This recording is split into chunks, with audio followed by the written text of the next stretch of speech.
మీరెప్పుడైనా ఒక విషయం గురించి ఆలోచించారా? మన చుట్టూ ఉన్న వాళ్లలో కొందరు మాత్రమే ఎందుకు లైఫ్లో టాప్ పొజిషన్కి వెడతారు? మిగతావారు ఎందుకు ఎప్పుడూ కాంప్రమైజ్ అవుతూ బతికేస్తారు? వాళ్ల దగ్గర మీకంటే ఎక్కువ టాలెంట్ ఉందా, లేదా వాళ్ల అదృష్టం బాగుందా? కానే కాదు. ఆ సక్సెస్ అయిన వాళ్లకి, ఫెయిల్ అయిన వాళ్లకి మధ్య ఉన్న ఒకే ఒక్క తేడా డిసిప్లిన్.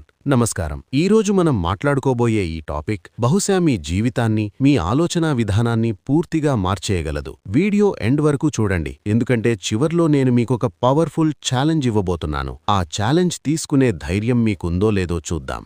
దీన్ని అర్థం చేసుకోవడానికి మీకొక చిన్న స్టోరీ చెప్తాను. ఇది మనలో చాలా మందికి కనెక్ట్ అయ్యే స్టోరీ. రావి మరియు కిరణ్ అని ఇద్దరు ఫ్రెండ్స్ ఉండేవారు. ఇద్దరికీ జీవితంలో పెద్ద పెద్ద కలలున్నాయి. బాగా డబ్బు సంపాదించాలి, గొప్ప స్టేటస్లో ఉండాలి అని. రావి చాలా ఇంటెలిజెంట్, ఏ పనైనా చాలా ఈజీగా, ఫాస్ట్గా నేర్చుకోగలడు. కానీ వాడికొక పెద్ద మైనస్ ఉంది: బద్ధకం. రేపు చేద్దాంలే, ఇంకా చాలా టైం ఉందిగా అనేది వాడి మైండ్ సెట్. ఉదయం లేట్గా లేవడం, గంటల తరబడి ఫోన్లో రీల్స్ స్క్రోల్ చేయడం వాడి దినచర్య. మరోవైపు కిరణ్ కి పెద్దగా టాలెంట్ లేదు, చాలా యావరేజ్ అబ్బాయి. కానీ కిరణ్ దగ్గర ఒక ఆయుధం ఉంది, అదే డిసిప్లిన్. ప్రతిరోజూ ఉదయం 5 గంటలకే నిద్రలేవడం, తన స్కిల్స్ పెంచుకోవడం కోసం కనీసం 2 గంటలు కష్టపడడం, టైం వేస్ట్ చేయకపోవడం అలవాటు చేసుకున్నాడు.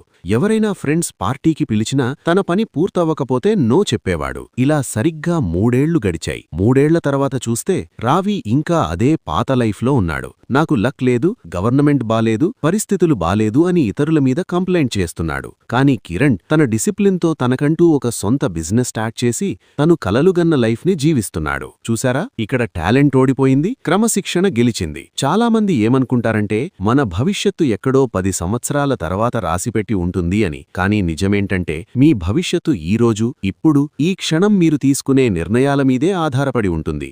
ఈరోజు ఒక్కరోజే కదా జిమ్కి వెళ్లకుండా రెస్ట్ తీసుకుంటాను, ఒక్క అరగంటే కదా గేమ్స్ ఆడుకుంటాను అని మీరు చేసే చిన్న చిన్న కాంప్రమైజులు మీ భవిష్యత్తుని నాశనం చేస్తాయి. మీరు గుర్తుపెట్టుకోవాల్సిన రూల్ ఒక్కటే: ఈరోజు కష్టపడితే రేపు సంతోషంగా ఉంటారు. ఈరోజు ఎంజాయ్ చేస్తే రేపు జీవితాంతం కష్టపడాలి. చాయిస్ మీదే. డిసిప్లిన్ అనగానే రోజూ 18 గంటలు కష్టపడిపోవాలి అని కాదు. మీ పట్ల మీరు నిజాయితీగా ఉండటం, మీకు ఇష్టం ఉన్నా లేకపోయినా చెయ్యాల్సిన పనిని కరెక్ట్ టైంకి పూర్తి చేయడమే డిసిప్లిన్. మోటివేషన్ అనేది ఒక ఫీలింగ్ మాత్రమే. అది ఈరోజు ఉంటుంది, రేపు పోతుంది. కానీ డిసిప్లిన్ అనేది ఒక అలవాటు. అదే మిమ్మల్ని సక్సెస్ వైపు నడిపిస్తుంది. ఇప్పుడు అసలు విషయానికి వద్దాం. వీడియో స్టార్టింగ్లో నేను మీకొక ఛాలెంజ్ ఇస్తాను అన్నాను కదా, అదే 7 డే డిసిప్లిన్ ఛాలెంజ్. రాబోయే 7 రోజులు మీరు ఈ 3 రూల్స్ పాటించాలి. రూల్ 1: రేపు ఉదయం మీరు ఏ టైంకి లేవాలనుకుంటున్నారో దానికి ఒక్క మినిమతం కూడా లేట్ చేయకుండా నిద్రలేవాలి. ఆ అలారం స్నూజ్ బటన్ని అస్సలు టచ్ చేయకూడదు. రూల్ 2: మీ సోషల్ మీడియా వాడకాన్ని సగనికి పైగా తగ్గించేయాలి. ఆ టైంని మీ హెల్త్ కోసం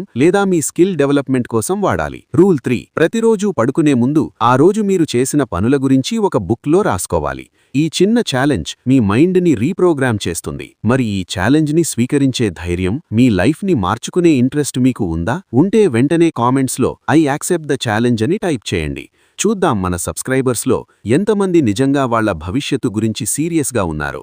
సరిగ్గా 7 రోజుల తర్వాత మళ్లీ ఇదే వీడియోకి వచ్చి మీలో వచ్చిన మార్పుని కామెంట్ చేయండి. ఈ వీడియో మీకు కొంచెమైనా వాల్యూ యాడ్ చేసింది అనిపిస్తే వెంటనే లైక్ బటన్ని హిట్ చేయండి. మీ లైఫ్లో ఎదగాలనుకునే ఫ్రెండ్స్కి ఈ వీడియోని షేర్ చేయండి. ఇలాంటి మరిన్నో motivational and life changing content కోసం మన ఛానల్ని సబ్స్క్రైబ్ చేసుకోవడం మర్చిపోకండి. మరో పవర్ఫుల్ వీడియోతో మళ్లీ కలుద్దాం. అంతవరకు డిసిప్లిన్గా ఉండండి, మీ కలల కోసం పోరాడండి.